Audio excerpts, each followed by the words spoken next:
Buenas, tengan todos mis amigos conciudadanos. Gracias, Jorge. Gracias a Quijote TV por esta invitación.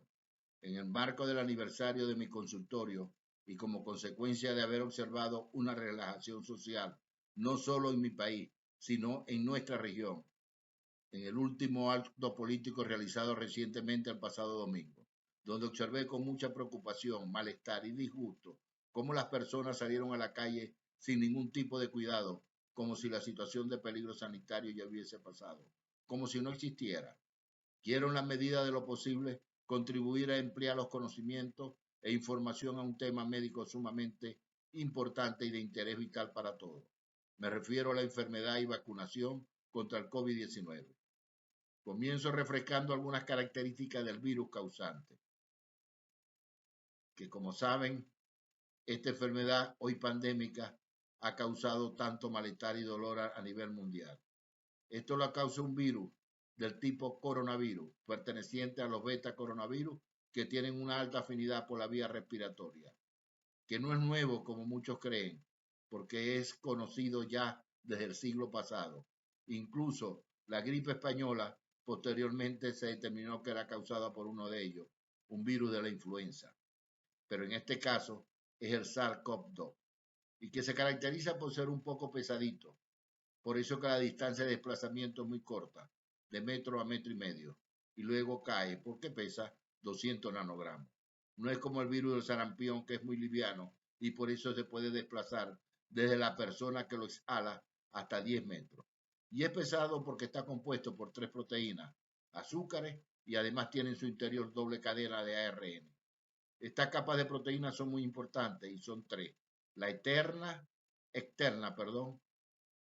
o spike, que es la capa, la S, significa espiga, porque tiene forma de espiga, que es la que permite su entrada a la célula de nuestro organismo. O sea, es la llave para entrar. Y es en base a ella que se están realizando o creando las actuales vacunas. Luego, la del medio, que es otra proteína, la proteína de mutación. Y la más interna, la proteína E o de envoltura, que es muy sensible a alcoholes y detergentes, y por eso es la importancia de la higiene. Esto es muy importante conocer, a pesar de que pudieran decirme, pero es que no somos médicos, pero es algo con lo que estamos hoy conviviendo. Y aprender sin reflexionar es más gastar las energías. Yo no procuro conocer las preguntas, procuro conocer las respuestas. Igualmente debo aclarar que esta es una enfermedad muy dinámica, sujeta a cambio constante y por lo tanto a información muy variada.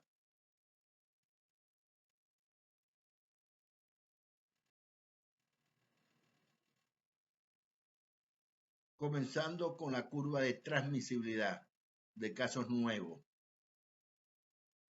que se actualiza constantemente. La última recientemente fue el domingo 1 de agosto. En esta vemos que si bien venía disminuyendo de febrero hasta hoy, hay un nuevo repunte que comienza a preocupar y que uno de los elementos, aunque no el único, es la aparición de nuevas variantes. Por eso es importante comenzar explicando algunos tópicos de ellas. Por ejemplo, que no todas las variantes tienen la misma importancia y que los organismos científicos la han clasificado internacionalmente en tres tipos: la variante de interés, la variante de preocupación y la variante de altas consecuencias. Me voy a referir a la variante de preocupación porque las de interés no tienen mayor importancia y la variante de alta consecuencia hasta hoy tampoco se han determinado ninguna variante perteneciente a este grupo, a pesar de las especulaciones últimamente con la variante Delta. Si hacemos un símil con un semáforo y cada grupo de variantes le asignamos uno de los colores, diríamos que la primera sería la luz verde, la segunda, la de preocupación, sería la luz amarilla y la tercera, la luz roja. O sea, yo voy a referirme a la variante que tenemos en la luz amarilla. Estas variantes son las variantes de preocupación, que son aquellas que tienen variación en la transmisibilidad y que pueden originar o no enfermedad más severa. Esta variante se le asigna un nombre según la Organización Mundial de la Salud, en lenguaje pango, de numeración griega: alfa, beta, gamma, delta, etc. Por otro lado, tenemos que tener en cuenta es que estas variantes tienen una especie de juego entre ellas, como de una danza, que hace que cuando una sube, la otra baja. Pero esto no es por capricho o porque ellas son malvadas y se quieren comportar así para destruir al humano, sino porque esa es su evolución natural. Por ejemplo, la variante alfa apareció en Brasil, por eso se le dio el nombre de brasilera. Tuvo su auge aproximadamente en abril, apareciendo luego en 37 países, y luego ha venido disminuyendo en el mundo. La variante beta de la zona sur de Inglaterra se detectó en 114 países. También viene bajando. Luego la gamma en la zona surafricana, que también viene bajando y se ha detectado en 68 países. Y la más preocupante actualmente es la variante Delta, que es originaria de la India y viene aumentando progresivamente en el mundo. Es la más activa. Ya hay 107 países que se han detectado, entre ellas Venezuela. Y según los estudios, en 2 o 3 semanas la variante Delta será la predominante en nuestro país. Y esto es muy importante porque esta variante tiene una muy alta tasa de transmisibilidad, no alta de severidad en manifestaciones clínicas. En un reciente estudio de vacunación entre Indonesia e India, que tienen una baja tasa de vacunación, su comportamiento es simétrico. Es decir, han crecido los casos y han crecido los muertos. Pero en el Reino Unido, que es alta la tasa de vacunación, han crecido los casos, pero no los muertos. Esto habla del efecto beneficioso de la vacunación. Cuando compararon la vacuna AstraZeneca con la de Pfizer, obtuvieron un 40% de efectividad con una dosis y un 85% respectivamente. Y con ambas dosis para AstraZeneca y para Pfizer, y 60 y 94% respectivamente. Pero con variante Delta, apenas el 30%, una dosis, 70% ambas dosis, en caso de la Pfizer. Sin embargo, los gobiernos, los políticos, irresponsablemente, buscando muchas veces popularidad ficticia, emiten declaraciones sin ningún respaldo científico. Por ejemplo, el doctor Julio Castro, médico internista, infectólogo de la Policlínica Metropolitana y su Sociedad Médica Científica de Caracas, manifestó que el gobierno argentino reporta, sin ningún estudio de efectividad que lo respalde, que la vacuna Sputnik con una sola dosis tenía el 80% de efectividad. Eso es mentira, eso es falso.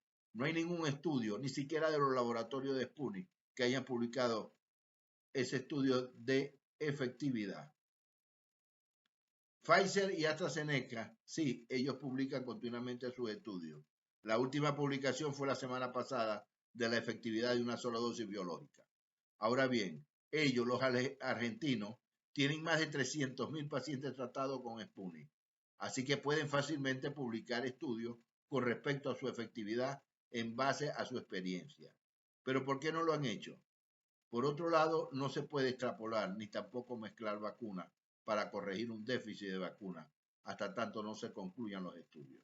Hasta ahora, lo correcto y respaldado científicamente es que se deben esperar máximo de 90 a 120 días y que si no ocurre esa segunda dosis en ese tiempo, entonces se debe comenzar un nuevo esquema y completarlo. Solo así quizás podamos cortar la transmisibilidad, porque lo que sí está comprobado es que entre más alta es la transmisibilidad, más alta es la probabilidad de aparecer variantes. Yo entiendo que no hay vacunas suficientes en el mundo para todos los seres humanos. Entonces los gobiernos, a no tener cierta responsabilidad ética, cortan el esquema para ahorrar vacunas, a pesar de que no hay información clara de que cierto esquema es mejor que el otro.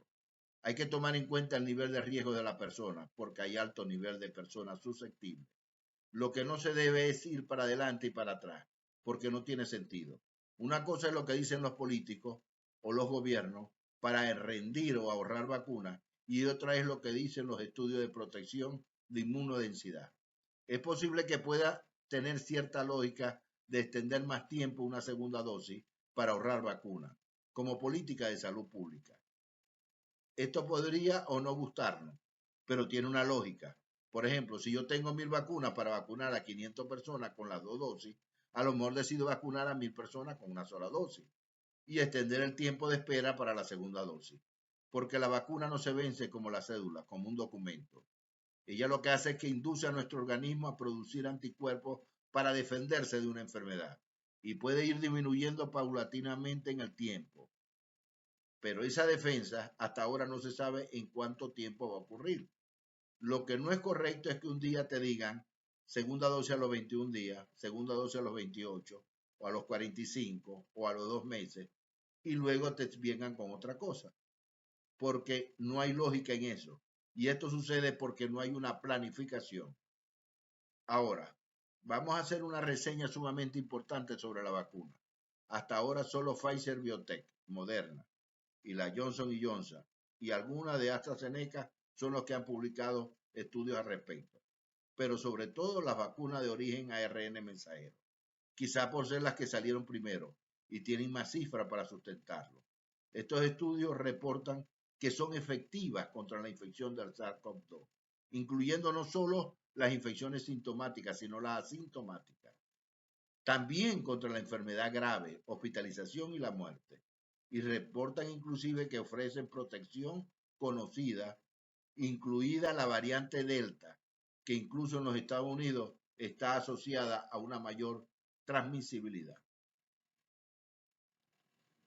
Anteriormente las vacunas mayormente se generaban a partir del virus vivo atenuado, pero últimamente se han utilizado unas nuevas tecnologías y que ha permitido desarrollar otras formas de crear vacunas.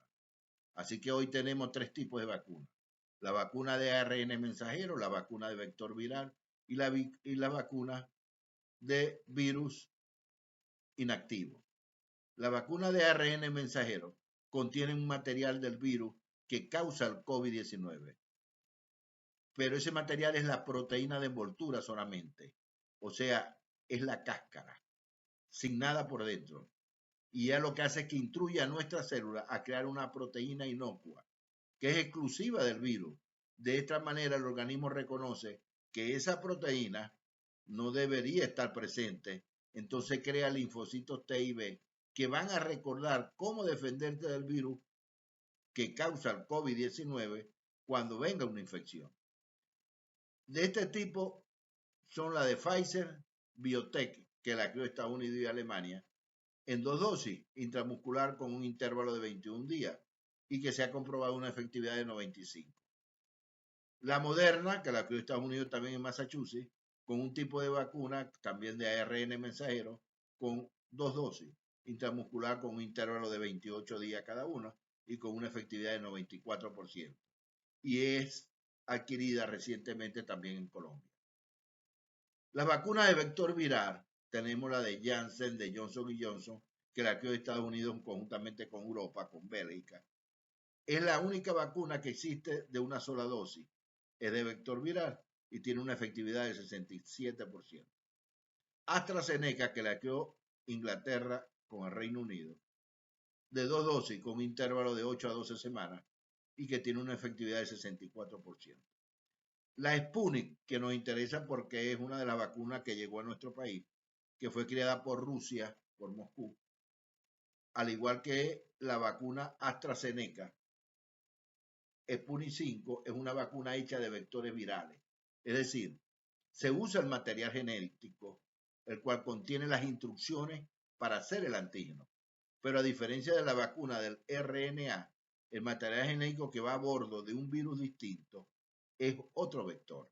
El virus que se usa como vehículo, o sea, como vector, es un virus atenuado, que no va a causar enfermedad de COVID-19, puesto que no es el virus de él. En el caso de la vacuna, por ejemplo, Sputnik 5, los vehículos que se usaron están hechos a base, sí, de adenovirus humano, pero son los que causan resfriado común. El adenovirus AD26, que se usa en la primera dosis, y el adenovirus AD5, que se usa en la segunda dosis. O sea que se dan 2 dosis con un intervalo de 28 días y que tiene una efectividad de 93%. Y la vacuna de virus inactivado, que son las vacunas chinas, que también nos interesa porque son las que tenemos nosotros. La vacuna de Sinovac y Sinopharm es una de las que actualmente se aplican en el Perú también. Este tipo de vacuna utiliza una versión debilitada o inactiva del COVID-19 para provocar una respuesta inmune. Dicha versión del virus es alterada genéticamente para ser incapaz de reproducirse y así genera una respuesta inmune en el organismo sin representar un peligro mayor. Esta vacuna tiene un porcentaje de seguridad del 65%.